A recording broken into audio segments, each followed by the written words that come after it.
मग आज केलेली रेसिपी कशी वाटली तुम्हाला? छान होती ग. हे तुम्ही स्वतः बनवून आणि चव घेऊन कळवा. हो, घरच्या पुरुषांनी सुद्धा करायला हरकत नाही. हल्ली बरेच पुरुष हा कार्यक्रम बघायला लागले आणि मला त्यांच्या प्रतिक्रिया कळवायला लागल्या. एकाने कळवलंय, मी केलेला पदार्थ खाऊन माझी सौभाग्यवती खुश झाली. तर एकाने कळवलंय, मी केलेला पदार्थ माझ्या आईला खूप आवडला. तर एकाने कळवलंय, माझ्या मुलांनी चक्क मला मिठीच मारली. चप्पल चोर काय बोलतोय हे कळतंय का याचं याला तरी? खरं सांगतो मित्रांनो, स्त्री मग ती आई असेल, बहीण असेल, बायको असेल, मैत्रीण असेल, तुमच्यासाठी खूप काही करत असते. मुलांचा सांभाळ करते, आई वडिलांची सेवा करते. ती दमत नाही, थकत नाही. तुम्ही कधी रागावून ऑफिसमध्ये निघून गेलात तर तुमच्यासाठी ऑफिसमध्ये डबा घेऊन येते. तुम्हाला थंडी वाजेल म्हणून रात्र रात्र जागून तुमच्यासाठी स्वेटर विणते. ती तुमच्यासाठी धावत असते, पळत असते, राबत असते. आज थोडासा वेळ काढा तुमच्या आयुष्यातल्या स्पेशल स्त्रीसाठी. स्वतःच्या हाताने एक पदार्थ तयार करून तिला खायला घाला. त्याची चव तुम्हाला तिच्या डोळ्यात कळेल. तिला सांगा, तुम्हाला जाणीव आहे तिच्या प्रेमाची, तिच्या काळजीची. असा बरी लक्ष कुठे आहे तुझं? इतकी हौस असेल ना तर टीव्ही मध्ये जाऊन बस. अगं बाई सॉरी हा बाबा, घ्या. सोहम, ऐकलंस का अभिजित सर काय म्हणाले? त्यांना बोलायला काय जात आहे, त्यांचं कामच आहे ते. बोलायचे आणि जेवण बनवायचे ना, खोऱ्याने पैसे मिळतात त्यांना. सोहम, तू एक काम कर ना, तुला काय काय हवंय या सगळ्याची एक लिस्ट तयार कर. म्हणजे खरं तर घरच्यांच्या इच्छा पूर्ण कराव्यात असं वय झालंय तुझं, पण तुझे स्वतःचेच हट्ट संपत नाहीयेत. ए शुभ्रा, जेव ना ग बाळा, जेवताना बोलू नये. हा आई, तुम्ही पण बसा ना. हो. असा बरी मला तूप हवंय.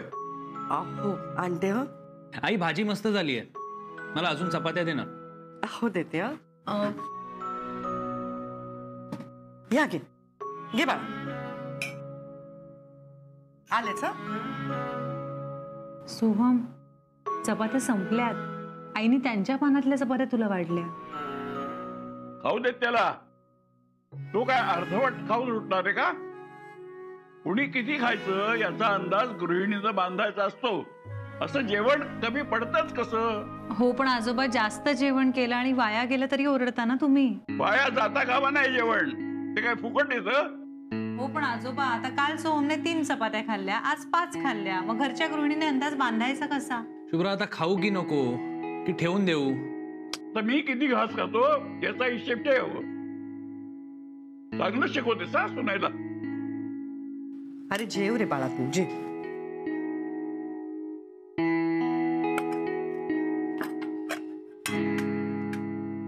आई, 1 मिनिट, तुम्ही आता हे शिळं खाणार आहात का?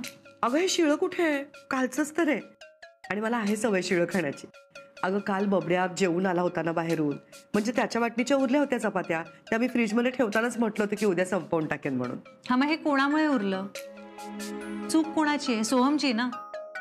मग त्याला खाऊ दे शिळं. मी का शिळं खाऊ? माझी तब्येत बिघडली म्हणजे? अरे पण म्हणजे आईची तब्येत खराब झाली तर चालणार आहे का तुला? अरे पण मी कुठे सांगितलंय तिला खायला? नको खाऊ दे ना. हे बघ, माझी तब्येत बिघडली ना तर नोकरी, पगार या सगळ्यावर अफेक्ट होईल. तिची बिघडली फक्त जेवणावर अफेक्ट होईल, जे आपण बाहेरून मागवू शकतो.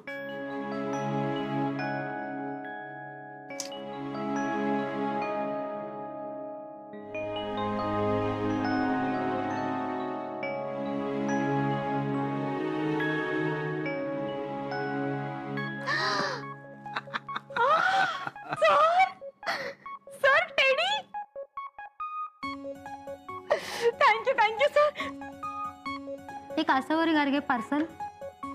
सर, आसावरी मॅमनी तुम्हाला जो स्वेटर दिला ना तो वॉटरप्रूफ आहे का? म्हणजे काय? नाही सर, आजच्या कार्यक्रमापर्यंत तुम्ही तसाच अंगावर ठेवला होता, म्हणून मला असं वाटलं. म्हणजे आज सकाळी आंघोळ करताना तुम्ही तो काढलात की नाही का त्याच्यावरती आंघोळ केली. हवाय ना तू टेडी तुला? सर सर मला माहितीये त्या कार्यक्रमात तुम्ही असं म्हणालात ना की तुमच्या आयुष्यातल्या स्पेशल लेडीसाठी नेहमी काहीतरी स्पेशल करा. पण सर, तुमच्या आयुष्यातल्या स्पेशल लेडीसाठी तुम्ही काय स्पेशल करणार आहात?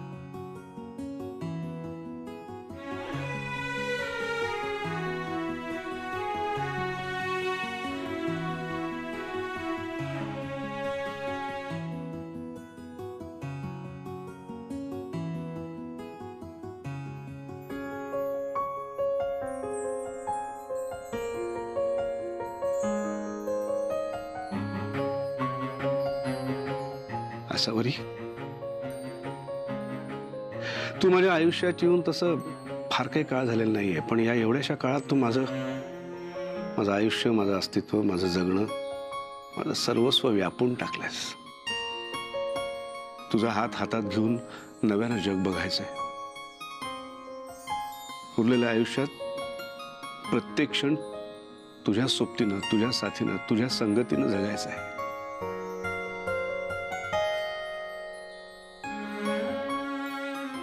तुझ्या आनंदात हसायचंय मला, तुझ्या दुःखात छे. पण मी तुझ्या सोबत असताना तुझ्यापर्यंत दुःख पोचूच देणार नाही मी. मग कशी होशील तू दुःखी? तुला नेहमी आनंदात ठेवायचंय मला. आसावरी, हसलीस की खूप गोड दिसतेस तू, आणि म्हणूनच मी तुझ्या सोबत असताना सतत तुला तसं गोड हसत ठेवायचंय मला. मला आश्चर्य वाटतंय, माझ्या आयुष्यात पहिल्यांदा घडतंय हे सगळं. आसावरी, खरंच खूप मनापासून बोलतोय मी सगळं. तुझा विश्वास आहे ना माझ्यावर?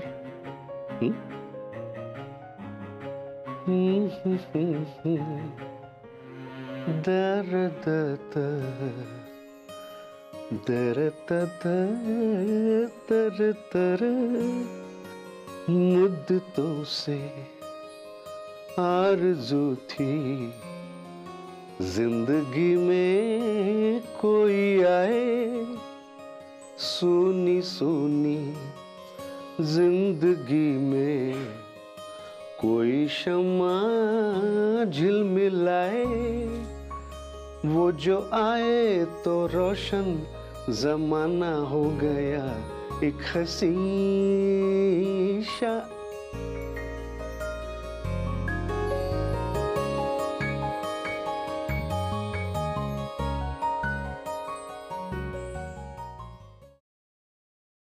सर बोला. शुभ्रा, नाही, आसावरी आत्ता कामाच्या गडबडीत असेल माहिती आहे मला, पण काम तसं महत्वाचं होतं म्हणून मी तुला फोन केलाय. म्हणजे आसावरीला जर विचारलं तर ती नाही म्हणेल मला माहिती आहे, पण आज रात्री डिनरला आसावरीला अभिज किचनला यायला सांगायचं होतं. हां, मी तुमच्याच फोनची वाट बघत होते सर. का? आय मीन ऑल ओके ना? या ऑल ओके, पण म्हणजे तुमच्या आयुष्यातल्या स्पेशल व्यक्तीसाठी तुम्ही सुद्धा काहीतरी स्पेशल करणार याचा अंदाज होता मला. येस, तुझा अंदाज खरा ठरलाय. मग प्लीज करशील का एवढं अरेंज? येस, चिंता नको.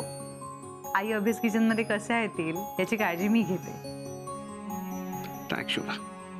Okay, bye bye Bhasa. Bye bye. Maddy, आज संध्याकाळी अभिज किचन बंद राहील.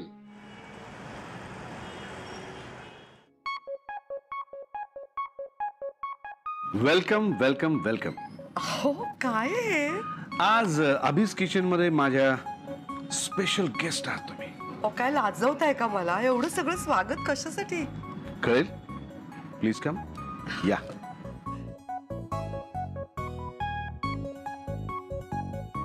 प्लीज. अहो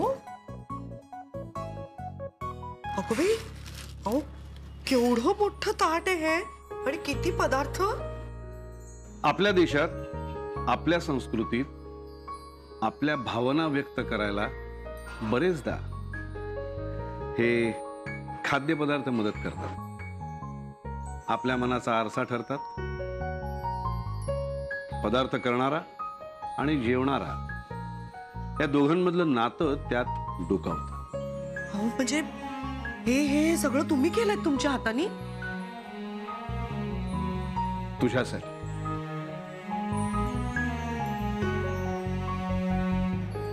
मला ना खरंच कोणतरी मी ते अति महत्वाच्या व्यक्ती असतात ना तसं वाटायला लागलंय. काय म्हणतात तो त्याला, VIP. गुड. म्हणजे माझ्यासाठी तू VIP आहेस हे माझ्या वागण्यावरून तुला जाणवलं येतं. गुड. अहो कशाला एवढे कष्ट घेतले तो, कशाला एवढा वेळ वाया घालवला. तूही घेतलीस की माझ्यासाठी कष्ट, तूही घालवलास की वेळ माझ्यासाठी वाया.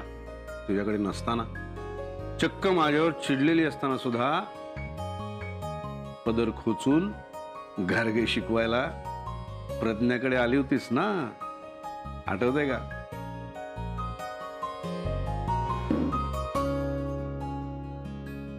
पदार्थातल्या साधेपणाचा स्वाद काय असतो तुझ्यामुळे तर कळलं मला. खिरीमध्ये साखर मिसळावी तसं तू माझ्या आयुष्यात एक वेगळाच गोडवा मिसळलास असावा.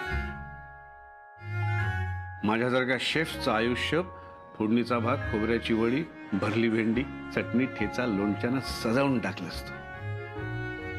एखाद्याला पोटभर जेव घालण्याचं काम गृहिणी करतेच, पण एखाद्याचं आयुष्य सुखानं भरून टाकण्याचं काम सगळ्यांनाच जमतं असं नाही. तू ते केलंस. मला माहित नाही आज मी तयार केलेले पदार्थ तुझ्या घरी खाल्लेल्या वरण भाता इतके चविष्ट स्वादिष्ट लागतील का नाही, पण मला एवढंच माहिती आहे की मी हे सगळे पदार्थ खूप मनापासून बनवले, तुला थँक्स देण्यासाठी बनवले. अहो काहीतरीच काय, थँक्स कशासाठी? सगळ्यासाठी, सगळ्यासाठी. तुझ्यासोबत घालवलेल्या मैत्रीच्या प्रत्येक क्षणासाठी, तू मला शिकवलेल्या सगळ्या पदार्थांसाठी, तू माझं आयुष्य व्यापून टाकलंयस त्यासाठी, आणि हो नुकतंच तू मला एक गोड गिफ्ट दिलं, स्वेटर, त्यासाठी. खरं सांगू का, मला ना खरंच मी कुठल्या तरी स्वप्नात आहे असं वाटतंय. म्हणजे माझा विश्वासच बसत नाही, मी अशी तुमच्या समोर बसते आणि तुम्ही हे एवढं सगळं माझ्यासाठी केलंय. मला सवय नाही या गोष्टींची. खरं तर मला मैत्रीचीही सवय नाहीये. माझ्या आयुष्यात या वळणावरती कोणीतरी येईल, माझा मित्र बनेल, असं मला स्वप्नात सुद्धा वाटलं नव्हतं. तुम्ही म्हणताय की मी तुम्हाला काहीतरी शिकवलं, पण आयुष्यातल्या छोट्या छोट्या गोष्टींचा आनंद कसा मिळवायचा हे मी मात्र तुमच्याकडनं शिकले. त्या दिवशी ते त्या टपरीवरती काय आपण प्यायलो होतो, तो कटिंग चहा. तो कटिंग चहा इतका मस्त लागतोय मला तुमच्यामुळे कळलं. माझा आवडता भोपळा माझ्या आयुष्यात हरवला होता, तुमच्यामुळे पुन्हा एकदा तो माझ्या आयुष्यात आला. तुम्ही म्हणताय की तुमच्या आयुष्यात मी खिरीची गोडी आणली, पण खरं तर तुम्हीच माझ्या आयुष्यात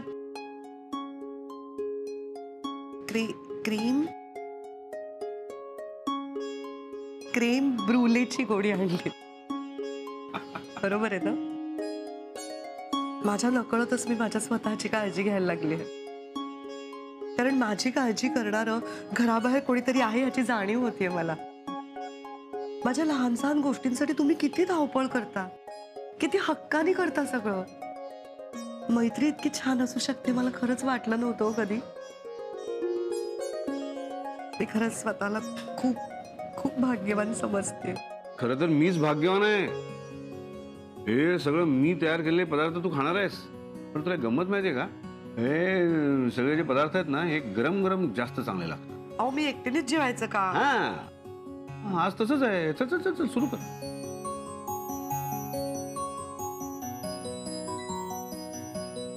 ए थांब थांब थांब, मी तुझ्यासाठी गरम गरम पुऱ्या तळून आणतो. अहो आता एवढं सगळं असल्यावरती पुऱ्या कशाला आणखीन? अरे असं कसं, मला मन भरून तुला वाढू तर दे. आता आलो.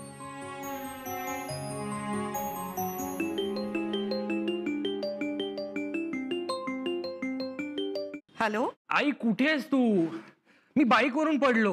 अगं बाई, खूप लागलंय माहितीये मला, डोक्याला खोक पडलीये, रक्त सुद्धा थांबत नाही आई. हो हो बाबड्या तू काळजी करू नकोस हं. मी लगेच येते हा बाळा. काय झालं सावरी? अहो बाबड्यानं बाईक वरनं पडलाय, त्याला लागलंय, मला जावं लागेल हं. मी येते हं.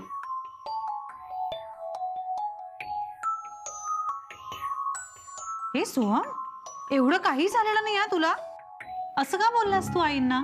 किती टेन्शन आलं असेल त्यांना. हे बघ माझी आई आहे, मी कधी पण फोन करेन तिला.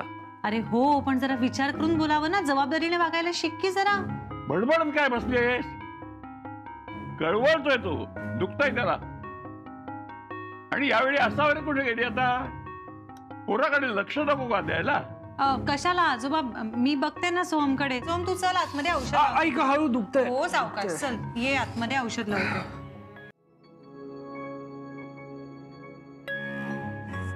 मला औषध लावून दे सोहम. बघू बघू काय झालं का त्याला? अरे सोन्या सोन्या काय झालं रे राजा तुला? अगं आई, बाई, तू कुठे होतीस? केव्हा फोन केलाय तुला? इतका वेळ लागतोय यायला? अरे हो सॉरी सॉरी राजा, तू किती लागले ग? अरे बापरे, ऐक ऐक सोन्या. अगं हेच सांगतोय मगासपासून शुभ्राला. बघ ना, तिला कळत नाहीये. अरे पण तू औषध लावूच दिला नाहीस तर कसं चालेल सोहम? ते बरं कसं होईल? थांब थांब, मला ते शुभ्रा. अगं काय आहे ना, तो लहान होता ना तेव्हापासून आहे ग त्याचं. त्याला ना असं अगदी फुंकर मारायला लागते ग.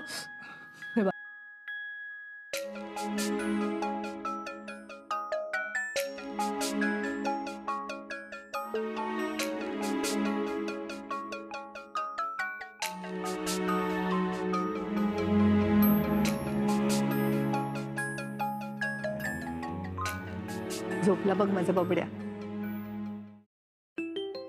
कभी आता ह्याचा डोळा लागला आणि फोन कुठे वाजला. हॅलो. हॅलो आसावरी, बरं आहे का ग सोहम? बरं आहे अहो, वरवर खरचटलंय त्याला. मी औषध लावून दिलंय. आता जरा डोळा लागलाय त्याचा. गुड. म्हणजे डॉक्टरकडे न्यायची गरज नाहीये? नाही नाही, असं नाही वाटत आहे. ऍक्च्युली मी इथे तुमच्या बिल्डिंगच्या खालूनच बोलतोय. अगो बाई, तुम्ही इथे खाली आलाय? हा, मला थोडं बोलायचं होतं तुझ्याशी. तू येशील का खाली? हो हो येते. हा अगो शुभ्रा, डोंट वरी, मी आहे सोहम जवळ. तुम्ही या जाऊन. येते. हा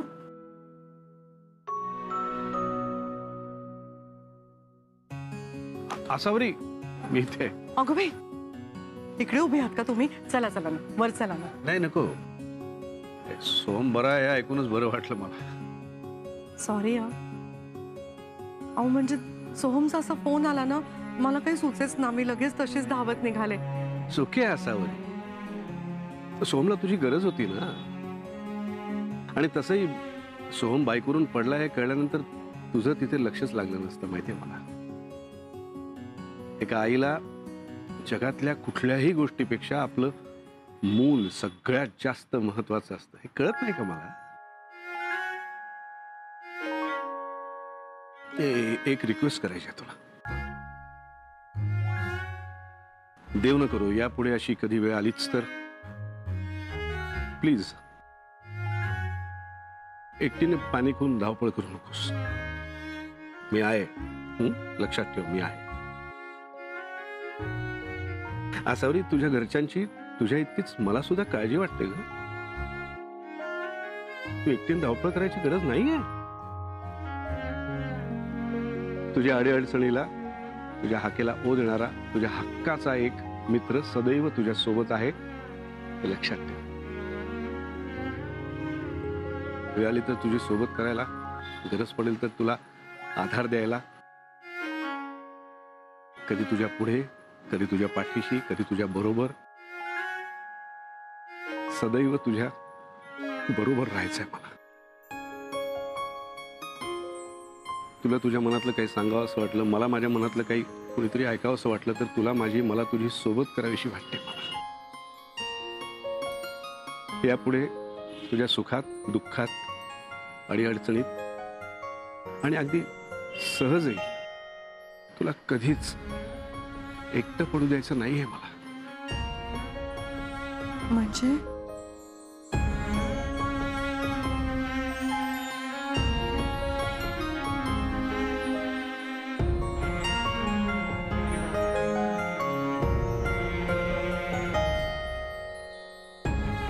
माझं तुझ्यावर प्रेम आहे असं आहे असं.